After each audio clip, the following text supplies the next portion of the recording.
Bonjour à tous, bienvenue ce mardi, il est 14 heures, c'est l'heure du café de Synapse.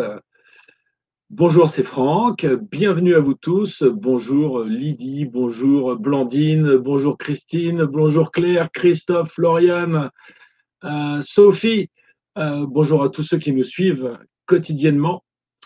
Aujourd'hui, nous allons vous parler de magnétisme, de rebooteux et de magnétisme. On a déjà abordé ce sujet dans un live précédent, mais on va aller un petit peu plus en profondeur pour une technique en rebooteux et puis en magnétisme. Demain, c'est mercredi et ce sera le jour de l'aventure de la thérapie. Voilà, merci Florent. C'est en fait de la covision, ça vous l'avez vu la semaine dernière.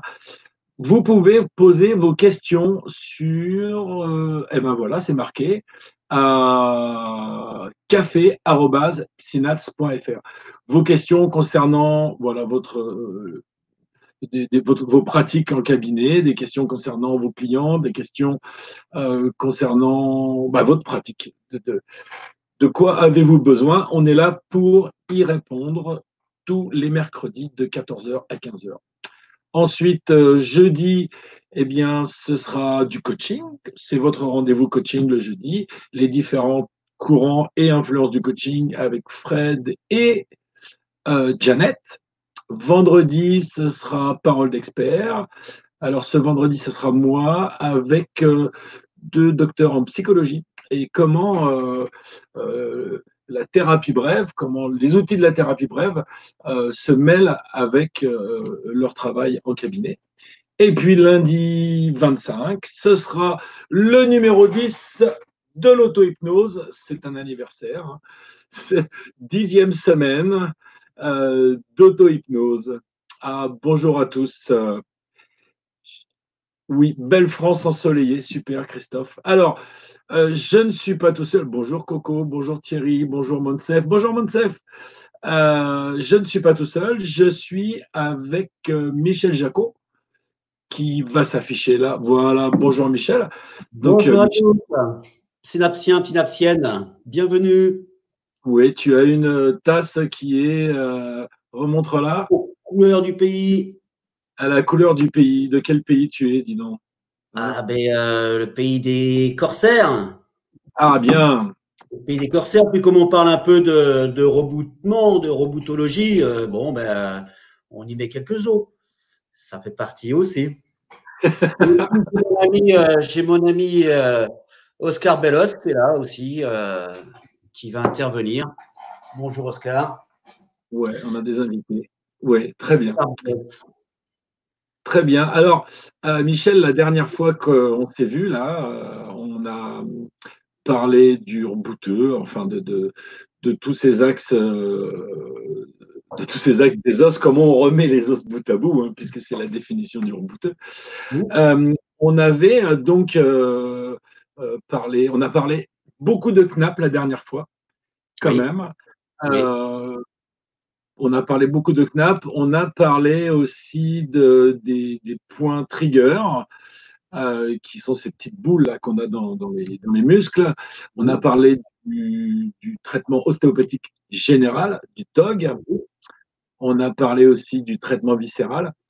On a parlé du cracking, mais il y a une chose dont on n'a pas parlé énormément parce que on n'avait pas le temps. On a fait du pratico-pratique, puis on voulait donner des exercices, mais aujourd'hui, moi, j'aurais aimé qu'on puisse expliquer un petit peu, un peu l'origine des mots MAUX, un peu l'origine des mots, et notamment le bassin, qui est un petit peu, qui est notre balance, en fait, qui est la balance de notre corps. Le bassin, comment en fonction du bassin, on peut avoir des douleurs et comment on peut remettre le bassin à sa place, à l'horizontale, pour que tout le reste du corps puisse revenir à l'horizontale. Alors, tu sais quoi? Hier, Christophe, nous a montré un petit appareil. On ne va pas l'expliquer tout de suite, on va l'expliquer tout à l'heure. Nous a montré un appareil que je fais passer rapidement, et j'ai dit qu'on c'est une sorte de schmilblick, hein, à savoir qu'est-ce que c'est que cet appareil qu'on va utiliser tout à l'heure pour faire. Tu vas nous montrer un petit peu comment ça fonctionne sur Oscar. Tout à fait. Tout à fait. Oscar, et puis peut-être une personne en chair un peu plus qu'en os. On va voir. Mais c'est vrai que le bassin, c'est quand même la pièce maîtresse, une pièce maîtresse du corps, puisque encore une fois, c'est quand même c'est le socle de la colonne vertébrale. C'est comme tu l'as dit, Franck, c'est en perpétuel mouvement. Quand on marche, le bassin fait ce mouvement-là. Le bassin peut s'ouvrir, peut monter, descendre, et d'une manière symétrique ou asymétrique. C'est le lieu d'où partent des grands faisceaux musculaires le long de la colonne vertébrale, mais aussi le long des jambes. Donc, c'est vraiment une pièce maîtresse du corps qui est en perpétuel mouvement et qui, pour raison X ou Y, jardinage, effort physique, au pas, entorse, un petit caillou dans la chaussure, fait que il va y avoir blocage, ou il va y avoir gêne, il va y avoir une restriction de mouvement à cet endroit-là qui peut lancer des douleurs au niveau musculaire, mais aussi au niveau viscéral. Tout est lié. Le bassin, c'est le berceau des viscères. Tu peux nous amener le bassin, enfin pas que son bassin, mais Oscar avec le bassin pour nous montrer un petit peu plus la forme que ça a et qu'est-ce qui s'appuie dessus. Ouais, il faut que j'aille le chercher, il ne veut pas venir. Désolé, ouais. Alors, je vais faire un petit peu de place. Voilà. Voilà Oscar. Voilà Oscar. Avec les deux os coxo-iliaques, d'accord, sacrum. Donc ces trois parties-là sont accrochées les unes aux autres par deux surfaces articulaires. Ici, sacro-iliaque, et ici devant, bien donc en petit, la symphyse pubienne. D'accord. Ces trois surfaces articulaires. Alors c'est pas les surfaces articulaires aussi mobiles qu'un coude, qu'une hanche ou qu'une épaule, mais au niveau de la symphyse pubienne comme au niveau de ces deux surfaces articulaires là, vous comprenez bien qu'il peut y avoir des glissements, des mouvements, et puis parfois l'idée c'est que le bassin doit être horizontal et non bloqué. Et parfois, justement, le bassin peut se retrouver dans une position inclinée. Il est plus horizontal. Comprenez bien que si le bassin est incliné, la colonne vertébrale va partir plus ou moins en S, comme une scoliose. D'accord. On sait que de toute façon, quelle que soit la position du bassin, quelle que soit la position de la colonne vertébrale, notre regard reste horizontal. Donc, à partir du moment où il y a une déviation ou une gêne au niveau du bassin, un blocage au niveau du bassin, tout va découler de la bonne santé du bassin. D'où l'intérêt en cabinet de vérifier l'horizontalité du bassin. On l'a vu la dernière fois, quand j'ai une personne qui a un problème d'épaule ou un problème de genou, je vais de toute façon, au départ, faire le protocole pour le bassin. Ok, remets-moi Florent. Oui. Donc, en fait, c'est vrai qu'en plus, les surfaces, elles sont toutes petites sur lesquelles s'appuie la colonne vertébrale. Oui. Et il suffit pas grand-chose, hein, vraiment, pour que ça se décale. Un faux pas. Alors, ou que ça se décale pas, oui, bien sûr. On entend souvent aussi qu'on a une jambe plus longue que l'autre, qu'on peut avoir une. Bon, c'est en fait, c'est un peu un leurre parce que ça arrive, bien sûr, mais c'est extrêmement rare. C'est souvent le fait que le bassin soit de travers qu'on se retrouve avec une jambe à la mesure qui est un peu plus longue que l'autre. J'ai vu Paola qui s'approche de la réponse de l'objet mystère. On dirait un niveau, ouais, tout à fait. On dirait un niveau. C'est pas loin. Alors, notre travail, là, va être de vérifier. Alors, en fait, il y a deux étapes. Il y a une étape, est-ce que le bassin est penché ou pas? Et il y a une étape, est-ce qu'il est bloqué ou pas?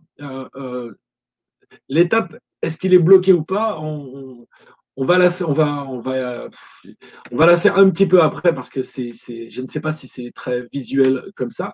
Par contre, s'il est penché ou pas, on va pouvoir ça le mesurer et vous montrer comment on fait pour débloquer le bassin, pour le remettre à l'horizontale. Euh, donc, c'est l'heure de l'objet mystère.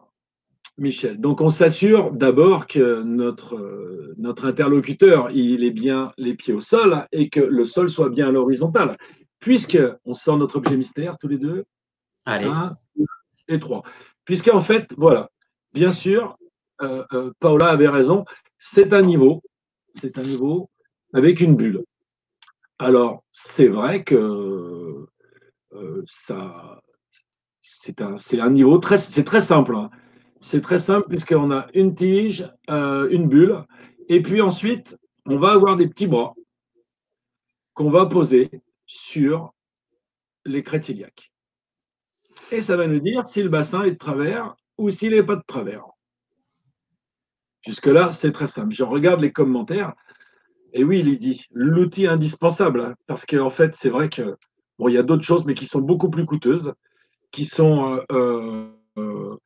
des tapis où il y a l'appui qui est qui est un peu plus fort d'un côté sur un pied ou un peu moins fort. Il faut un ordinateur que ça. On peut avoir ça dans sa valise de rebooteux ou dans sa poche même. Hein. En fait, c'est un outil qu'on donne, qu'on donne en formation de rebooteux pour que chacun puisse l'utiliser tout de suite. Et dès le premier jour, les gens sont opérationnels avec ça.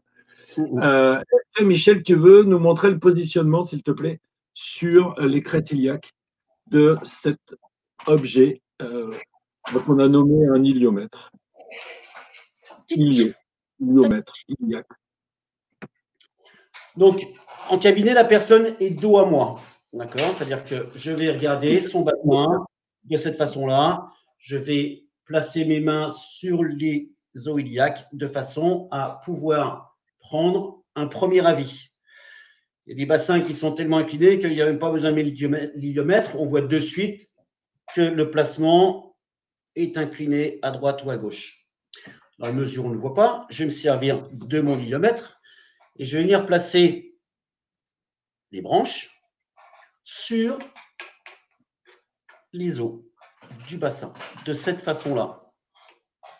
D'accord? Alors, vous pouvez imaginer autour, et je pourrais éventuellement prendre une personne plus en chair tout à l'heure, autour, il y a la masse musculaire. On vient chercher à placer son iliomètre sur l'ISO iliaque, maintenir une position de façon à regarder si le bassin est horizontal ou pas. Et dans le cas de mon ami Oscar Bellos, on s'aperçoit que le bassin n'est pas horizontal. La bulle est légèrement montée de ce côté-ci. Alors lui, bon, je ne le travaille plus. Hein. J'ai assez travaillé dessus. Une fois que j'ai fait placer mon iliomètre à cet endroit-là, je vais pouvoir, dans la mesure où le bassin… Alors, si le bassin est horizontal, tout va bien. Si le bassin est incliné, au fur et à mesure, il y a plusieurs tests, au fur et à mesure, on va connaître s'il y a blocage à droite, blocage à gauche ou blocage des deux côtés. En faisant le test de la cale, c'est-à-dire que je vais lui glisser sous le pied une cale, j'ai placé mon iliomètre sur le bassin de la personne, et vous comprenez bien que si je mets une cale à droite, l'iliomètre va monter à droite. Logique. Si je mets une cale sous le pied gauche, l'iliomètre va monter à gauche. Dans ce cas-là, ça signifie qu'il n'y a aucun blocage. Mais parfois, en mettant une cale sous le pied droit, on s'aperçoit de l'inverse. C'est-à-dire qu'au lieu que mon iliomètre aille à droite, il va partir à gauche. Ou alors, il ne va pas bouger du tout. Alors, ces cales, ça, c'est juste une petite planchette en bois qui fait entre 4 et 6 mm, pas plus. Et ces 4 ou 6 mm placés sous le talon vont permettre de voir s'il y a blocage ou pas au niveau du bassin d'un côté ou de l'autre. Vous me remettez, Florent? Alors, le blocage, il peut se faire soit il peut être bloqué, soit c'est le sacrum qui est bloqué, soit c'est l'os iliaque qui est bloqué d'un côté, soit l'os iliaque part en avant, soit l'os iliaque part en arrière, soit c'est le sacrum qui est d'un côté parti en avant, soit des deux côtés partis en avant, soit des deux côtés partis en arrière. Mais ça, on a une mesure un peu spécifique qui est un peu fastidieuse et c'est pas très évident, c'est pas très visuel, quoi. Donc voilà, on va se concentrer sur le fait qu'un bassin là n'est pas bloqué, mais est de travers. Oui. Et donc on a une technique qui est d'une simplicité, c'est en 14 points. Non, jamais vu l'outil chez mon ostéo, parce que il est chez nous, c'est pour ça. Non, c'est un outil de rebouteux. Bon, voilà quoi. Donc cette technique, elle se fait en 14 points. C'est ce qu'on appelle le décordage. Elle a une particularité. Est-ce que vous êtes allé chez le médecin et on vous a tapé avec un petit marteau en caoutchouc sur le tendon rotulien et la jambe, elle s'est tendue comme ça. Je pense que c'est arrivé à peu près à tout le monde de faire ces tests qui s'appellent le réflexe myotatique, c'est-à-dire quand un muscle est étiré en tapant dessus de façon rapide, eh bien pour se protéger, il va se contracter. Il va se contracter et puis le muscle antagoniste, c'est-à-dire le muscle opposé, lui va se relâcher et ainsi de suite, recontraction, redécontraction, jusqu'à ce qu'il n'y ait plus d'influx et que les muscles aient repris leur taille qui convient pour le squelette. Pas la taille initiale, puisque si c'était un petit peu de travers ou trop tendu ou trop détendu d'un côté, mais la tension de part et d'autre qui est adéquate pour maintenir l'intégrité du squelette. Eh bien, on va faire cela sur 14 points du corps. On pourrait en rajouter suivant ce qu'on décide de faire, mais bon, on a une base sur 14 points où on va donner une impulsion sur des muscles. On va aller aussi donner une impulsion sur des os, sur des ligaments et on va aller chercher un nerf. Ça fait pas mal du tout, hein. Donc, c'est juste pour un peu comme quand on joue de la guitare et qu'on veut accorder, c'est-à-dire qu'on va jouer sur je ne sais pas comment ça s'appelle, les manilles pour accorder la guitare. Eh bien, on va faire pareil là, c'est-à-dire qu'on va jouer sur des muscles, on va jouer sur des masses osseuses, on va jouer sur des ligaments pour rééquilibrer le squelette. Alors, c'est que des mots pour ça, mais en fait, c'est la première chose à faire parce qu'en fait, on va pouvoir régler 80% des problématiques avec ça. On va pouvoir régler, on le voit en cabinet, les problèmes d'épaule. 80%, hein, je ne dis pas 100%, ce n'est pas magique, c'est du travail. On va pouvoir régler les problèmes d'épaule, les problèmes de coude, les problèmes de dos, quelquefois les problèmes d'ordre des viscères, problèmes de hanche, problèmes de genoux, toutes les grosses articulations. On va pouvoir remettre ça dans l'ordre grâce à ce décordage. Moi, je trouve ça fantastique hein, parce que une fois qu'on a fait ça, eh ben, notre séance est déjà bien avancée parce qu'après, on va pouvoir aller sur du spécifique. Parce que dans notre cas, on va toujours du global au spécifique. On fait d'abord un protocole global. Alors, des fois, au cabinet, c'est vrai que les gens, ils sont un peu surpris parce qu'ils disent non, je viens vous voir parce que j'ai mal là, ou je viens vous voir parce que j'ai mal là, ou parce que j'ai mal au poignet. Et on sort l'artillerie lourde, l'iliomètre, la mesure, les cales, le décordage, le déblocage du bassin. Mais le fait est que à l'issue du décordage, du déblocage du bassin, eh bien, 80% des douleurs s'en vont tout de suite, hein, en fait. Hein, c'est immédiat, quoi. C'est immédiat. Et il y a un effet aussi relaxant au décordage, il y a un effet Oui. détendant qui perdure. Hein, qui perdure. Alors, c'est on parlait tout à l'heure avec Michel de est-ce qu'on donne un délai? Mais non, on ne donne pas de délai parce qu'il y a des gens, ça perdure 1 heure et il y en a d'autres, c'est plusieurs jours que ça fait du bien, uniquement le décordage. En termes sensationnels. En termes de douleur, il n'y a pas de raison que ça revienne. Hein, sauf si la personne trébuche, sauf si elle se réceptionne mal, soit si elle fait un saut. Voilà. Donc, Michel, je Oui. vais te laisser la parole maintenant que. Est-ce qu'on le fait en fin de séance? Non, Alain, cette opération-là, on fait ça en début de séance. En fait, c'est la base.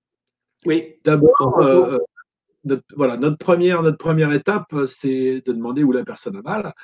Euh, Après, qu'est-ce qu'elle veut? On est aussi un petit peu dans une détermination d'objectif, parce que si monsieur ou madame d'ailleurs a mal quelque part, parce que moi, enfin, je pense que ça nous est tous arrivé, hein, la personne vient pour ne plus avoir mal, mais on s'aperçoit qu'en fait, la personne se fait masser par sa femme ou par son mari, donc ça a des implications. Donc ça aussi, c'est quelque chose à s'enquérir. Est-ce qu'il n'y aurait pas un inconvénient? Est-ce que ça aille mieux?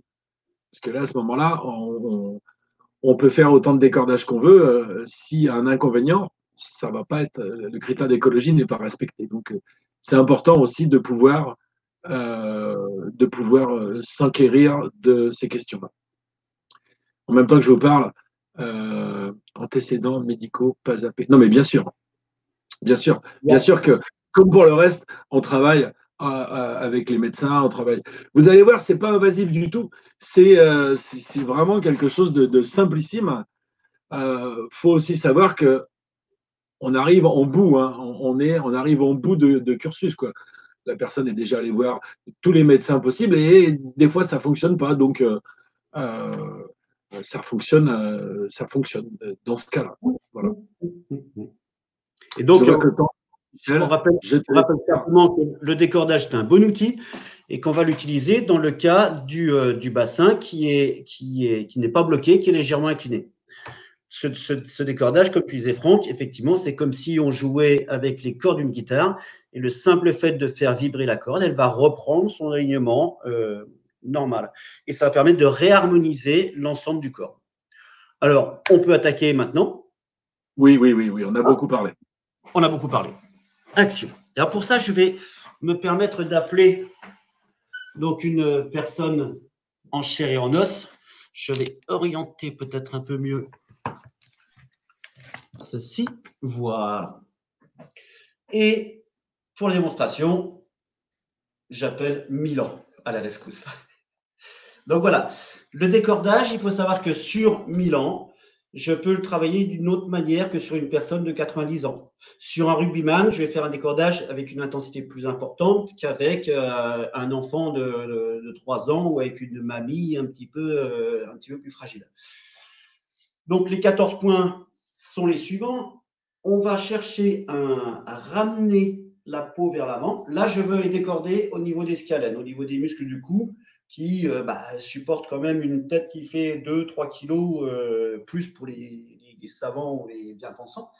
Donc, il y a tous ces petits muscles-là qui travaillent, qui maintiennent les mouvements de tête. Donc, simplement, je vais venir ici et puis, je tombe, ramener cette partie-là vers moi. Alors, prévenir la personne aussi que ça peut déranger un petit peu et ça fait drôle. Hein, ça fait quoi? Ça fait drôle. Une fois que j'ai fait les scalènes de chaque côté, je vais venir ici dans la fosse, je me permets de tourner, dans la fosse du deltoïde, là, et pareil, petit pli de peau, et je tire droite et gauche. Une fois que j'ai fait ça, je vais venir chercher la deuxième cervicale. Et là, je vais jouer sur l'épine de cette cervicale. Là, je serai sur la masse osseuse. Ch'ting, ça résonne.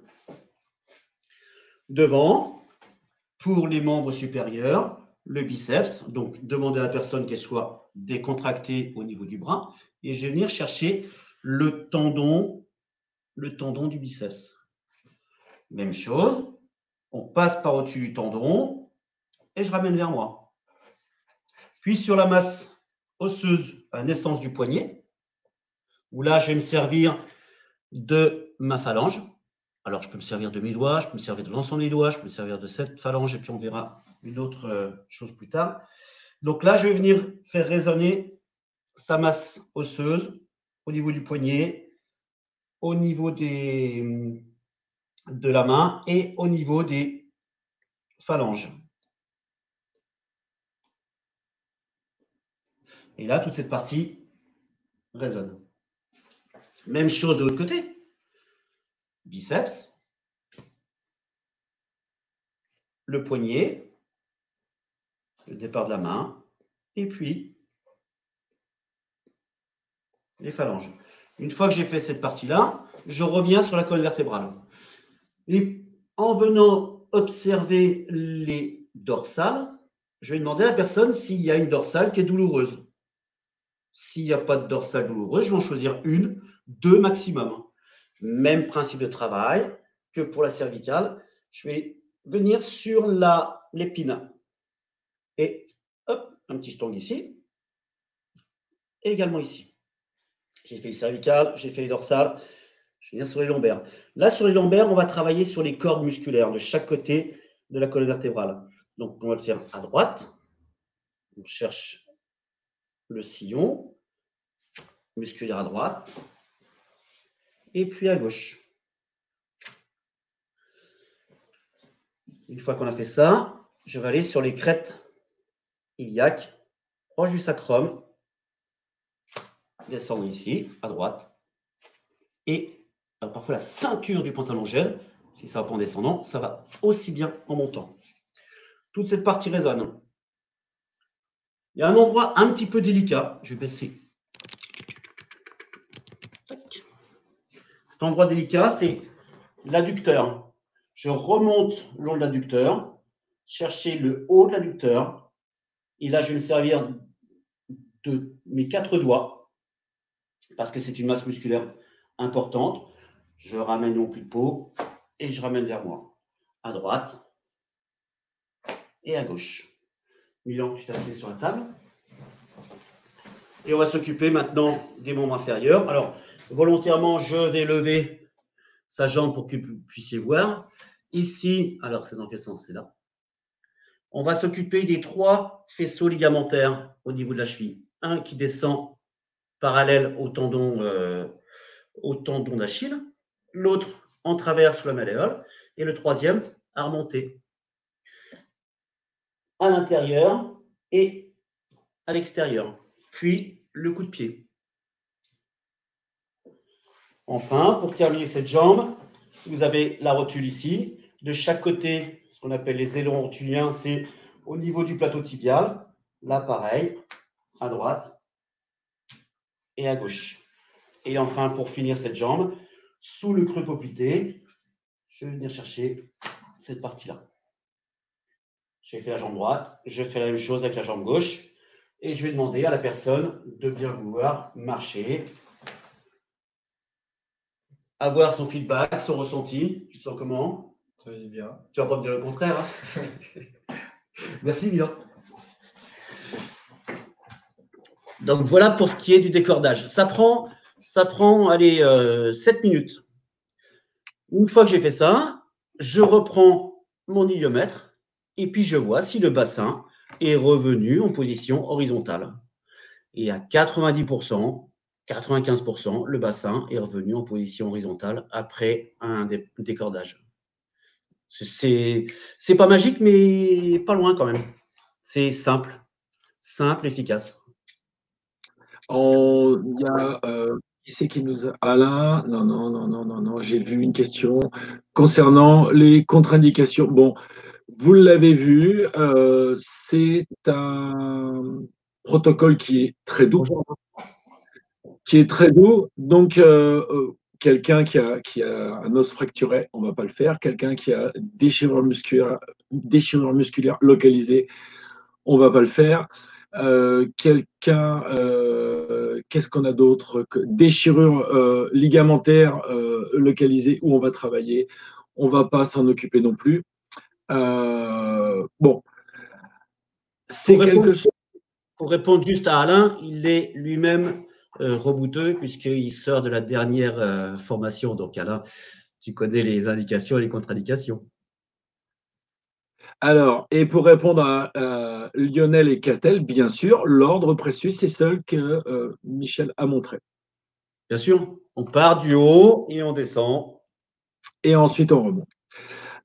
Donc ça, c'est le décordage. On voulait vous montrer ça parce que nous, on trouve vraiment que c'est quelque chose, vraiment, c'est quelque chose d'extraordinaire, qui fonctionne à merveille, qui est doux, qui est simple à faire. Qui se fait partout, habillé. Donc vraiment, c'est la simplicité. Alors, ça, c'est le protocole global. Après, on peut aussi travailler ça en local si les douleurs sont persistantes. Donc, on va pouvoir aller travailler localement à l'endroit où se trouve la douleur. Il suffit d'aller chercher le trajet musculaire et de faire, comme l'a dit Michel, un stong avec soit une phalange, soit en agrippant les doigts. Des fois avec un coude, mais c'est un petit peu plus douloureux quand c'est des grosses masses musculaires.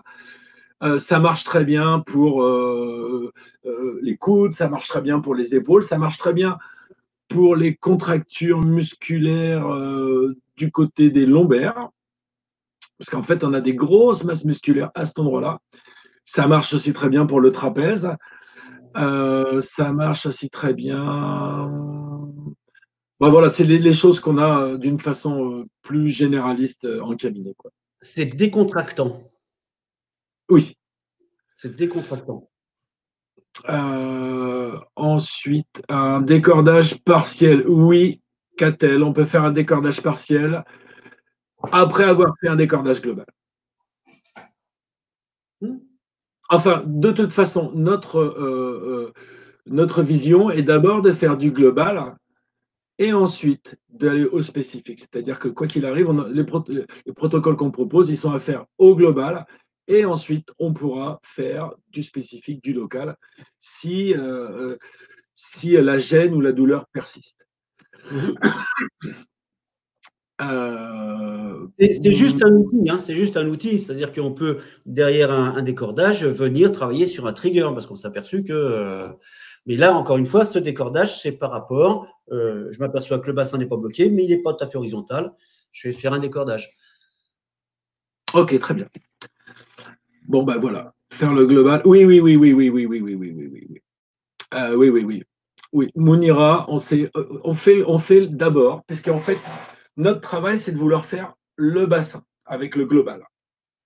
Donc, on va d'abord faire le global, parce qu'en remettant le bassin à l'horizontale, on va pouvoir réorganiser le squelette pour qu'il se mette pour qu'il reprenne sa position naturelle.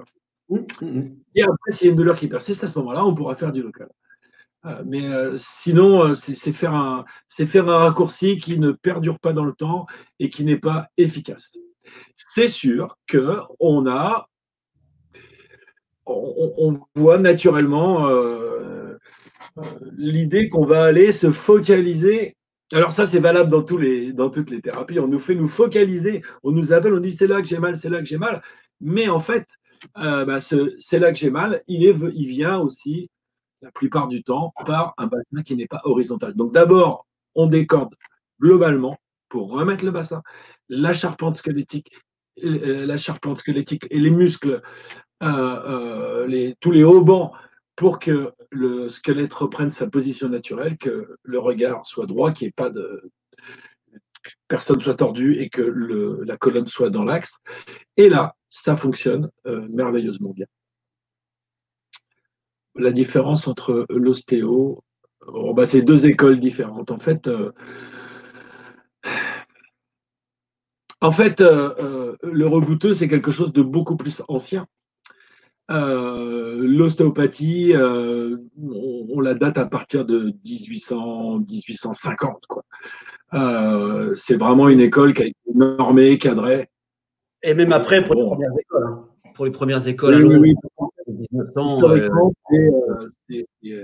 c'est un rebouteux qui a montré ses secrets à un médecin qui a formé le fils de ce médecin et qui lui-même en a fait une école. Alors, je me rappelle plus les noms, je crois que c'est Wharton Wood qui a appris les secrets de ce rebouteux.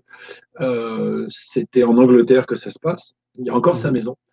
Et donc, voilà, c'est une école qui a été créée pour normer un petit peu des méthodes. Après, il y a plein de méthodes d'ostéopathie qui existent. Vous en connaissez certainement, hein, quand vous allez chez l'ostéopathe, il y en a qui font du cracking, il y en a qui font juste de l'ostéopathie crânienne aussi. Il y en a qui font du TOG, donc qui font faire des mouvements avec de la grande amplitude. Après, c'est chacun qui choisit sa façon de travailler, en fait. Nous, dans formation, bon, c'est vrai que c'est des formations courtes, mais on va expliquer comment ça fonctionne, qu'est-ce qu'il faut faire. Simplement, bien sûr qu'on a, on va pas apprendre en 10 jours toute la myologie, tous les circuits nerveux, tout ça, parce que ça fait un petit peu long et surtout, bien souvent, ça ne sert pas à grand-chose. Ce et qu'on a besoin, c'est d'avoir. Pardon.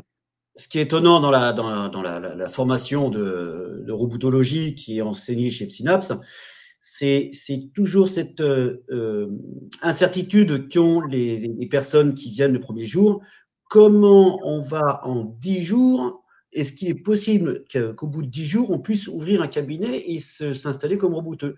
Et oui, oui, oui. Et c'est une formation qui est simple, mais qui n'est pas simpliste. Et effectivement, on pourrait connaître tous les os par cœur, les muscles par cœur, mais ça n'avancera pas quant au traitement du bassin et tout. Et en quelques heures, en quelques jours, les personnes sont déjà beaucoup plus rassurées. Et c'est vraiment une formation complète, intéressante et puissante à faire en commun. Cette technique-là, c'est un jour et demi. Un jour Le et demi décordage? pour. Oui, oui, le décoradage et la mesure, ça peut pas ça. Allez, en 2 jours, à l'issue du deuxième jour, vous pouvez le faire. Ah ben complètement. Rééquilibrage du bassin Oui, et décordage. oui, ça n'est pas dans le commerce. L'iliomètre, ça n'est pas Non. dans le commerce. Mais bon, là, vous avez vu, Michel en a un qui est différent du mien. Il l'a bricolé, il l'a fait plus large. Alors, Michel, on va clore Merci à vous pour ces questions. En fait, c'est bien parce qu'on peut Merci. répondre au fur et à mesure. Évidemment, Alain, c'est sûr que c'est une formation comme on le pratique chez Synapse, c'est-à-dire c'est 80% de pratique pour être, enfin 80% de pratique pour bien sentir, parce qu'en fait là, dans les autres formations, on développe des particularités d'acuité sensorielle, mais là, on va aussi développer une autre acuité qui est de mettre de ressenti au niveau des mains. Donc, Michel, je voudrais qu'on passe maintenant un petit peu sur le magnétisme. On a débordé fortement sur le planning que s'était fait. Oui. Et donc, si on peut le faire maintenant, passer directement. De toute façon, le timing, c'est nous qui le fixons. On va essayer de s'arrêter à 15 heures, mais bon, on va voir. Donc, on a fait un point l'autre jour sur le magnétisme, mais peut-être tu peux nous en donner un petit peu plus concernant toutes les qualités, notamment antalgiques, la régénération, l'antiseptique, du rebouteux. Je vais te laisser parler un petit peu. Voilà, ce qu'il faut bien comprendre et être persuadé, c'est qu'on a tous en nous du magnétisme. On a tous en nous ces capacités de simplement en venant approcher sa main auprès d'une épaule de quelqu'un, simplement en touchant cette personne, cette personne va ressentir un bien-être. Et le magnétisme, c'est simplement un échange d'énergie entre deux personnes dans le but d'apporter un bénéfice à l'autre. Le magnétisme, ça marche avec l'énergie vitale, ça marche avec l'énergie dans laquelle on baigne, l'énergie universelle, l'énergie du sol, l'énergie du ciel, les forces telluriques, les forces cosmiques. Et si on pouvait mettre en couleur toutes ces énergies qui circulent en nous, autour de nous et encore d'une manière plus grande, on s'apercevrait qu'on vivrait dans un monde colorisé énorme. Ce serait intéressant. Peut-être qu'un jour, on arrivera à coloriser toutes ces énergies qui viennent. C'est pas parce que c'est difficile à mesurer que ça n'existe pas. Tout à fait. Tout à fait. Et la preuve, je ne sais pas comment vous vous sentez, vous, au printemps.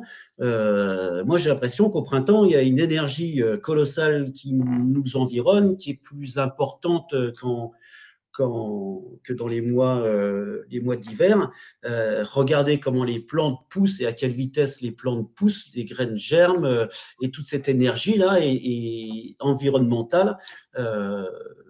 Nous l'avons aussi, nous, à l'intérieur. Alors, on verra ensuite comment on va réguler cette énergie, comment ne pas trop la dépenser, comment se remplir d'énergie, faire des exercices d'entraînement. Encore une fois, c'est pas parce qu'on ne sent rien quand on vient toucher quelque chose qu'on n'a pas de magnétisme en nous. Et on l'a vu avec toi et Christophe sur les entraînements en auto-hypnose. Comme tout sportif, si vous voulez augmenter cette énergie que vous avez en vous et ce magnétisme que vous avez en vous, eh ben, il faut le travailler, il faut l'entretenir. Il y a des mouvements pour ça, des exercices pour ça. Et puis, en fait, la question, c'est pas est-ce que j'en ai ou est-ce que j'en ai pas, c'est est-ce que je m'autorise à ressentir ce que je ressens ou est-ce que je ne m'autorise pas à le ressentir en fait. Est-ce que je me fais confiance sur est-ce que je suis vraiment une antenne à énergie et une antenne qui peut la diffuser et la recevoir ou est-ce que je ne m'autorise pas. Donc c'est pour ça que l'entraînement est important parce qu'en fait on va s'apercevoir au fur et à mesure de la pratique et de l'entraînement qu'on a des sensations. Et moi, j'ai une anecdote à te raconter. Je ne sais pas si je te l'ai déjà raconté. Il y a quelques années, on était plusieurs formateurs. C'était tout au début, on était plusieurs formateurs. On était un petit peu pas trop branchés sur le magnétisme. Enfin bon, il y a quand même pas mal, plutôt une dizaine d'années, quoi. Et puis, on fait des expériences. On isole les formateurs. On met une personne dans une salle allongée. Et puis, les uns après les autres, on fait des passes, on fait des impositions, et puis on note. On note à quel endroit on a senti qu'il y avait un creux sur l'enveloppe. On passe et puis on sent qu'il y a un petit creux, il y a une faiblesse ou que ça monte. Et on note. Bon, à l'origine, tous, on était un petit peu sceptiques. Oh, ben, ça nous a pris 10 minutes pour ne plus l'être, puisqu'en fait, nos notes étaient quasiment les mêmes. Alors ça nous a bluffé. Et là, moi, je me suis dit à ce moment-là, bon, ben, je suis uniquement dans l'autorisation. Et on était tous à s'autoriser, à se dire, oui, ben, écoute, je sens. Et c'est presque factuel, puisqu'on était 10, et 10 à mesurer. Bon, il y en avait un qui n'était pas exactement au même endroit que nous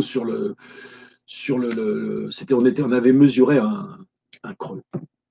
Et donc, ça nous a secoué, et c'est ce qui fait que je peux parler de magnétisme aujourd'hui, parce que, eh ben, on l'a, ça existe, l'autorisation, donnons-nous l'autorisation de pouvoir le ressentir. Et si tu vois, Michel, nous faire une boule d'énergie. Je ne sais pas si tout le monde l'a pratiqué déjà. Ouais. Simple petite balle d'énergie, simple petite boule d'énergie. Oui, allez. Imaginez que vous ayez imaginez que vous ayez, alors je pose pas mes coudes sur la table, que vous ayez une balle entre les mains. Alors, toute petite au départ peut-être, et puis en éloignant vos mains l'une de l'autre, vos mains sont relâchées, détendues, les coudes sont posés le long du corps. Comme tu dis, Franck, autorisez-vous à ressentir ce qu'il y a, ce qui se passe là entre les mains. Et puis peut-être qu'en éloignant une main par rapport à l'autre, ou l'autre, par rapport à la première, sentir peut-être des picotements, sentir de la chaleur, sentir des impressions qui viennent. Ou peut-être qu'il n'y a aucune impression qui vient, aucune sensation qui vient. D'où l'intérêt de s'entraîner. D'où l'intérêt de s'entraîner. Et cette balle, ce petit ballon qui devient de plus en plus important au fur et à mesure des sensations, vous pouvez l'agrandir, vous pouvez le développer, le déformer, et peut-être le sentir aussi entre vos bras, entre vos avant-bras, sentir un petit peu, ressentir un petit peu cette boule qui devient de plus en plus grande. Rapprochez, éloignez, tournez. Ressentez ce qui se passe là à l'intérieur. Là. Et ça, c'est un premier exercice qu'on peut faire. Simplement sentir cette petite balle d'énergie, boule d'énergie grandir. Et cette énergie qui devient de plus en plus importante, bout des doigts, tout le long, et puis selon votre position, selon ce que vous cherchez à acquérir, ben, avoir un truc de plus en plus grand, de plus en plus ample. C'est agréable, ça chauffe, c'est marrant comme tout. C'est marrant comme tout. Alors, il y a cet exercice-là, mais il y a un autre exercice simple à faire. Vous dessinez un joli soleil sur une feuille de papier. Alors, vous allez dire, mais attends, où c'est qu'on va trouver de l'énergie sur une feuille de papier parce qu'on a dessiné un soleil? Eh bien, écoutez, faites le test. Alors, je l'ai dessiné en jaune parce qu'on voit mieux maintenant. Puis, je ne sais pas si vous sentez bien l'irradiation du soleil. Là. Enfin, bref, posez votre feuille sur la table. Alors, vous pouvez rester assis. Moi, debout, j'aime bien travailler debout. Bon, si on ne me voit plus, c'est pas grave. Et puis, approchez mes mains de cette feuille. Approchez mes mains de cette boule d'énergie. Approchez mes mains de ce soleil. Partir du haut et descendre et me rapprocher de ce soleil. Et ressentir. Ressentir en étant complètement détendu, en étant concentré sur ce que vous faites. Concentré sur les sensations qui vous viennent. Et puis, quand vous êtes encore un peu plus détendu, que vous avez des sensations qui viennent et qui montent, vous pouvez très bien, en vous rapprochant du soleil, fermer les mains, prendre ce qu'il y a à prendre, et puis recommencer. De cette façon, vous chargez en énergie. C'est bête comme chou, hein. Donc, ce travail de la petite balle d'énergie, le travail du soleil, il y a aussi toute une forme de mouvement qu'on peut faire pour ouvrir. Alors ça, c'est ce que je fais le matin avant une séance de magnétisme. Je vais faire des mouvements qui se rapprochent un petit peu du yoga, comme les salutations au soleil, ou qui se rapprochent un petit peu du tai chi, des mouvements respiratoires. Ça va apporter quoi? Ça va apporter de l'énergie intérieure. Ça va me charger en énergie de façon à pouvoir faire une séance avec une personne qui, par exemple, aura besoin de beaucoup quand je m'occupe d'un zona. C'est un travail qui demande énormément d'énergie. Donc, il faut que moi, j'en ai suffisamment à l'intérieur pour pouvoir en donner. Donc, petit exercice comme le soleil, comme la boule d'énergie, comme la colonne d'énergie, ou comme cette petite gym qui va réveiller le cœur, qui va ouvrir les chakras. On n'aura pas le temps d'en parler, je pense pas, mais bon, ces chakras, on les connaît, ils sont là, et ils sont représentatifs d'une baisse d'énergie ou d'une suractivité d'énergie. On ne fera pas la même chose quand il y a un creux ou quand il y a surcharge d'énergie. Donc tout ça, petits exercices très simples à faire, très simples à mettre en œuvre. Alors tu évoques un point précis. Je vais donner de l'énergie. Alors, on avait une question et on voulait en parler parce qu'en fait, il y a Pascal qui dit, et après la séance, des précautions pour le manipulateur. Oui. Alors, oui, même pendant, même avant, on s'occupe de quelqu'un. euh, on n'a pas à prendre les problématiques, on n'a pas à prendre l'énergie négative, on n'a pas à prendre. On va pouvoir donner quelque chose, mais ça s'arrête là, en fait. Euh, Oui, alors, vas-y, alors je te laisse continuer, Michel. alors je dirais oui et non. Prendre, je suis persuadé que je ne prends pas le problème de l'autre. Par contre, je vais l'ôter en étalant, en plaçant l'énergie correctement. Je vais.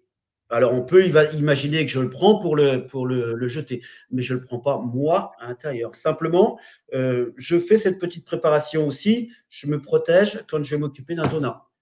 Parce qu'on sait qu'un zona, c'est viral. Je vous assure que les mains chauffent énormément jusqu'au coude. Et il m'est arrivé plusieurs fois d'interrompre ce travail pour me passer les mains sous l'eau froide, pour pouvoir le reprendre derrière, parce que ça chauffe beaucoup trop. Et, je ne prends pas le mal de l'autre. Ça n'est pas question.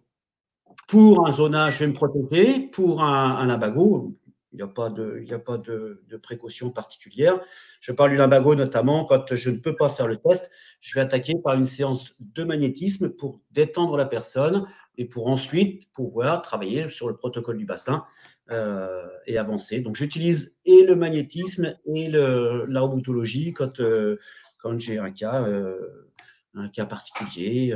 Mais je vais d'abord utiliser le magnétisme si je veux détendre la personne, si je veux relâcher la personne. C'est deux outils différents, mais que l'on peut utiliser alternativement selon ce qu'il y a à faire. Et selon aussi le ressenti, selon aussi ce que l'on ressent à l'intérieur par rapport à la séance et au déroulement de la séance. Je pense qu'on a bien répondu à la question. Juste un truc important dans le magnétisme, c'est ces 5 propriétés dont tu parlais juste avant, Franck. Effectivement, ce magnétisme, on va pouvoir l'utiliser dans le cas de douleur. Je les ai pas énoncés. Enfin, j'en ai énoncé vite fait 3, mais tu peux y revenir dessus si tu veux. D'accord. Alors, l'une des premières propriétés, c'est la propriété dite antalgique. Bon, tout le monde connaît ce terme, c'est supprimer la douleur, dégager la douleur, l'atténuer en tout cas. Et cette propriété antalgique marche aussi avec une autre propriété qui est anti-inflammatoire. Tout le monde a entendu parler des gens qui sont capables de passer le feu, de diminuer ses brûlures. J'ai eu quelqu'un dans ma famille qui a été atteint d'un cancer, qui a fait plusieurs séances, 2 ou 3 séances pendant toute la chimio, sur 25 séances de chimio. Pas l'ombre, je n'ai pas pu le faire moi-même, bien sûr. Je considère, Oui, moi c'est personnel, je considère que c'est moyen de le faire avec quelqu'un de mon entourage. Mais bon, ça reste, c'est personnel. Donc, quelqu'un s'est occupé pour les brûlures de chimio et il n'y a rien eu, pas l'ombre d'une démangeaison. complètement. Complètement. Donc, à partir du moment où on détend, on calme la douleur, à partir du moment où on diminue l'inflammation, parce qu'on sait que l'inflammation, c'est une augmentation de chaleur, donc augmentation de la température du corps, donc perte d'énergie vitale. Dans la mesure où on dégage ça, on va permettre une autre propriété, c'est une propriété décontractante. Le magnétisme décontracte. Poser la main sur quelqu'un, quelque part, à cet endroit-là, ça se détend, c'est soulageant, c'est agréable. Notre propriété, c'est la propriété régénérante. On s'aperçoit qu'en pratiquant le magnétisme, on va favoriser la cicatrisation. on va favoriser sur des plaies variceuses, par exemple, ou sur un ulcère, on va permettre un développement cellulaire plus rapide. Et à partir de là, guérir la personne d'une manière plus importante. Il y a des tests qui ont été faits dernièrement sur des cellules souches et magnétiser une partie des cellules souches d'un côté et ne pas magnétiser l'autre partie. On s'est aperçu que les cellules souches magnétisées se développaient beaucoup plus vite que d'autres. Donc ça existe. Enfin, moi, j'en suis persuadé et je vois les résultats au fur et à mesure. Mais c'est vrai qu'au départ, on ne ressent pas forcément. Et on se dit, bon, attends, c'est quoi? C'est complètement loufoque, ça. Mais avec l'entraînement, avec la pratique, on s'aperçoit que ça fonctionne. Et quand une personne me téléphone en me disant, Michel, super, j'ai vachement bien dormi, j'ai plus cette brûlure provoquée par le zona et tout, bah c'est tout gagné, quoi. Avec le zona, c'est vraiment assez bluffant, en fait. Ouais, ouais. J'ai fait une modification parce que j'ai parlé de chimio, mais j'ai pas la chimio, bien sûr, c'est la radiothérapie. Merci Isabelle d'avoir corrigé ce que j'ai dit. Ensuite, qu'est-ce que j'ai vu comme question? Différence. Attends, qu'est-ce que j'ai vu une question avec des prières. Oui, alors ça dépend. Moi, personnellement, je ne le fais pas. J'ai beaucoup de collègues qui utilisent les prières. Euh, pourquoi pas? Oui, pourquoi pas? Ça fait pas partie de ma façon de penser, mais bon, s'il fallait et que mon interlocuteur, que ce soit dans sa métaphore et que ça puisse amener un bénéfice bien plus grand encore, eh ben, je n'hésiterai absolument pas à utiliser des prières. J'ai pas eu à le faire aujourd'hui encore, mais je n'hésiterai pas à le faire. On parle d'hypnomagnétisme quand on accompagne une personne en parlant. Est une prière, est une façon de créer une induction, d'accentuer ce magnétisme. Dans la mesure où ça marche, voilà. Si ça marche, c'est gagné, quoi.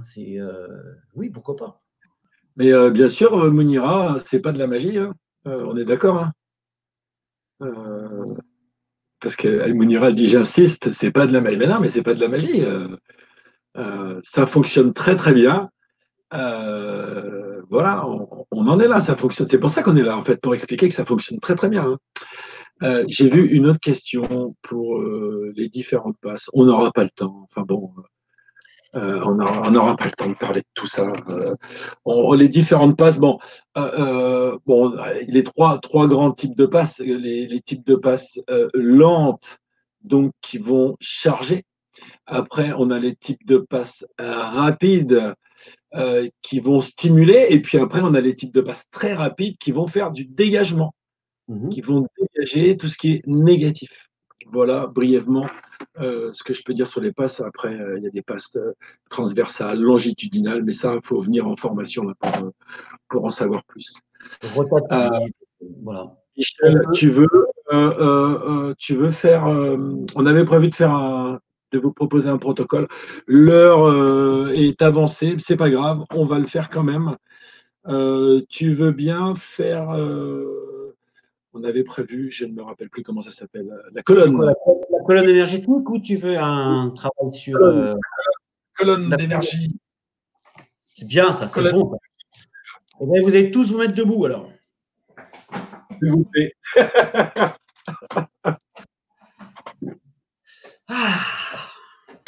Vous êtes debout, vous êtes bien posé sur vos pieds. Là, parfait. Je refile un peu mon décor. Voilà. Et puis, on va reprendre une petite balle d'énergie, notre petite boule d'énergie, notre ballon d'énergie, le prendre entre les mains et ressentir ce qu'il y a à ressentir. Comme je vous disais, vous pouvez dégager une main ou l'autre, ou simplement tourner autour de cette boule d'énergie. Je voudrais que cette boule d'énergie, vous la sentiez de plus en plus ample, de plus en plus importante, de plus en plus chaude, ronde peut-être, d'une autre forme. Est-ce qu'elle a une couleur? Je ne sais pas. Augmentez cette boule d'énergie, grandissez cette boule d'énergie, toujours en ayant les doigts souples, les mains détendues, les bras détendus. Voilà. Et puis respirez. Respirez en agrandissant, inspirez en agrandissant, peut-être soufflez en la diminuant. Cherchez à agrandir cette boule d'énergie, à l'agrandir de plus en plus. Et cette boule d'énergie devient un cercle immense. Un cercle immense qui part, on a parlé de forces telluriques qui nous viennent du sol, de forces cosmiques qui nous viennent du ciel. Alors je vous invite à faire monter cette boule d'énergie qui devient un peu comme une colonne. Imaginez-vous devant un arbre, une colonne, une cabine de douche. Voilà, un truc qui est grand, dans lequel vous allez pouvoir, à un moment donné, vous installer, augmenter l'énergie à l'intérieur. Augmenter l'énergie à l'intérieur, et puis peut-être vous pouvez y rajouter des mots comme sécurité, bien-être, harmonie, soleil, ce que vous voulez. Faites monter cette colonne. Grandissez cette colonne. Ressentez ce qu'il y a à ressentir. Rapprochez vos mains, éloignez-les. Voilà. Puis une fois que vous avez cette impression de colonne là devant vous, là, juste là, pleine d'énergie, pleine de choses que vous voulez mettre à l'intérieur, eh bien, je vais vous inviter à faire simplement un pas en avant, à rentrer dans cette colonne et à vous remplir d'énergie. Et là, rentrez dans cette colonne, relâchez et prenez cette douche. Prenez toutes ces informations que vous vous êtes données, que vous avez ressenties. Rechargez-vous en énergie, relâchez les bras et simplement ressentir ce qu'il y a à ressentir là maintenant. En prenant une profonde inspiration. Est-ce que ça vient du sol? Est-ce que ça vient d'en haut? Est-ce que ça vient des deux? Ressentez vos épaules, relâchées, complètement relâchées, détendues, apaisées. Puis lorsque vous sentez que tout est là, faites un pas en arrière, ressortez de cette colonne. Et aussi facile et simple que ça. Faites-le, refaites-le et refaites-le. Et vous verrez qu'au fur et à mesure, l'énergie sera de plus en plus importante à l'intérieur. Et que au moment où vous rentrez à l'intérieur, vous allez ressentir des choses de plus en plus importantes, de plus en plus profondes. C'est très intéressant à faire, très agréable à recevoir. Non? Super, merci Michel. Alors, j'ai quelques petites réponses à faire parce que pendant que tu faisais ça, j'ai pu le lire un petit peu. Et on a Isabelle, propriété 1, antalgique, 2, régénérant, 3, antiseptique, 4, anti-inflammatoire et 5, décontractant. Et anti-inflammatoire répond à Sylvie. Voilà, merci Catel, puisque Catel fait aussi, elle fait ça tous les matins. J'ai quasiment, bah c'est bien Catel, écoute. Bravo Catel. Bravo Catel. Et n'hésitez pas, allez, rapprochez-vous d'un arbre, chargez-vous en énergie auprès d'un arbre, le dos contre un arbre, ça marche aussi. Et on peut marcher les pieds nus le matin sur l'herbe dans la rosée fraîche. Ça, c'est énorme au niveau de la recharge et du nettoyage. Ça, je le fais, ça aussi. En tout cas, je te remercie, Michel. Je vous remercie à vous tous. Je vous remercie tous d'avoir été là avec nous. Super d'être là. Super pour ces interactions. Ça nous fait vraiment super plaisir. Alors, je vais rappeler le programme de la semaine. Le programme de la semaine, donc, merci Michel. On est mardi alors. Demain, mercredi, l'aventure de la thérapie, c'est la covision. Donc, envoyez vos questions à cette adresse mail, café@synapse.fr. On y répondra demain avec grand plaisir. Jeudi, toujours du coaching les différents courants et les différentes influences du coaching. Vendredi 22, ce sera parole d'expert. Donc, l'apport des thérapies brèves dans l'accompagnement psychologique. On aura 2 invités qui sont médecins, docteurs en psychologie. Et puis, lundi 25, ce sera la 10e semaine, le numéro 10 de l'auto-hypnose avec Christophe Kinbeiter et moi-même. Donc, je vous souhaite une bonne journée. Les VOD, Florent, tu peux en mettre un coup les VOD parce que quelqu'un les a demandé tout à l'heure. Voilà, vous pouvez revoir tous les cafés Synapse à cette adresse-là. Et puis, bien sûr, likez, mettez des petits cœurs. Et Michel, Synapse, c'est Synapse, bon. bye bye.